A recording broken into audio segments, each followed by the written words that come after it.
जय हिंद दोस्तों, कैसे हैं आप लोग। दोस्तों सोच के देखिए, आज हम laptops, phone, satellite, even defence system सब यूज करते हैं, पर इन सब का ब्रेन ऑलमोस्ट बाहर से ही होता है। और आज जिस चिप के बारे में हम बात करने वाले हैं ना, वो सिर्फ एक चिप की कहानी नहीं है, वो है इंडिया का ऑफिशियल कंट्रोल। जी हाँ, इंडिया ने ऑफिशियली इंट्रोड्यूस किया है ध्रुव 64, एक 64 bit dual core multi processor 1 gigahertz पे रन करता है, जो पूरा का पूरा इंडिया में डिजाइन एंड डेवलप हुआ है। असेंबल नहीं, लाइसेंस नहीं, और किसी और डिजाइन का रिमिक्स भी नहीं, स्ट्रेट अप हमारा। अब पहले क्लियर कर लेते हैं कि ध्रुव 64 एक्चुअली है क्या।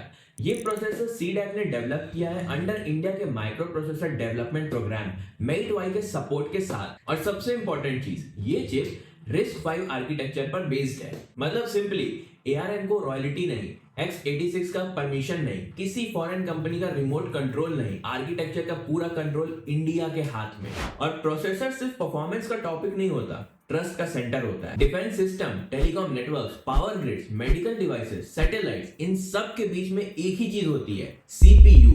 और जब CPU अपना नहीं होता तो लॉन्ग टर्म में हम डिपेंडेंट रहते हैं। ध्रुव 64 यही डिपेंडेंसी तोड़ता है। ये बेसिकली आत्मनिर्भर भारत का सिलिकॉन एडिशन है। और ये कोई रैंडम ओवरनाइट सक्सेस नहीं है। जैसे शक्ति IIT मद्रास डिफेंस फोकस्ड है, अजीत IIT बॉम्बे इंडस्ट्रियल और रोबोटिक्स फोकस्ड है, विक्रम इसरो का स्पेस प्रोसेसर, तेजस 64 इंडस्ट्रियल ऑटोमेशन, और अब ध्रुव 64। आपका सवाल हो सकता है कि इसमें डिफरेंस क्या है। देखो, ध्रुव 64 अब तक का most mature general purpose indigenous processor है। मतलब लैब से बाहर निकल के रियल सिस्टम्स में लगने के लिए बिल्कुल रेडी। चलिए अब RISC-V की भी थोड़ी बात समझते हैं। RISC-V ओपन है, लाइसेंस फ्री है, कस्टमाइजेबल है, इंडिया के लिए रेडी। इंडिया के लिए इसका मतलब है कोई फॉरेन आईपी का चोक पॉइंट नहीं है, एक्सपोर्ट बैन का कोई डर नहीं, अपने यूज केस के हिसाब से ऑप्टिमाइजेशन, स्टार्टअप्स, कॉलेजेस, कंपनी सब एक इकोसिस्टम में। इसीलिए डिजिटल इंडिया RISC-V प्रोग्राम चल रहा है। गोल एक चिप बनाना नहीं है, गोल है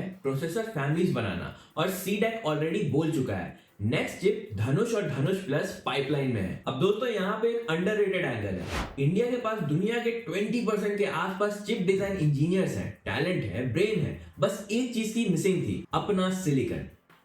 ध्रुव 64 उन इंजीनियर्स को एक रियल प्लेटफॉर्म देता है जहां वो सिर्फ स्लाइड्स पे डिजाइन नहीं बनाते, एक्चुअल चिप पे काम कर सकते हैं। ये इंडिया के फैबलेस इकोसिस्टम को भी स्ट्रॉन्ग करता है और लॉन्ग टर्म में सेमीकंडक्टर कैपेबिलिटी को भी। और हाँ दोस्तों, एक बात क्लियर कर देते हैं, ध्रुव 64 का गोल AMD या एनवीडिया को बीट करना नहीं है, पॉइंट कंपटीशन नहीं है, पॉइंट है कंटिन्यूटी। और जो कोई भी एक डिसीजन से बंद ना कर सके। और आज के वर्ल्ड में कंप्यूट का मतलब ही है पावर। तो जिसके पास कंप्यूट का कंट्रोल, उसके पास फ्यूचर का कंट्रोल। हो सकता है ये अनाउंसमेंट लाउड ना हो सकता है ये फ्लैशी ना लगे, पर हिस्ट्री में ऐसे ही क्वाइट स्टेप सबसे बड़े टर्निंग पॉइंट्स बनते हैं।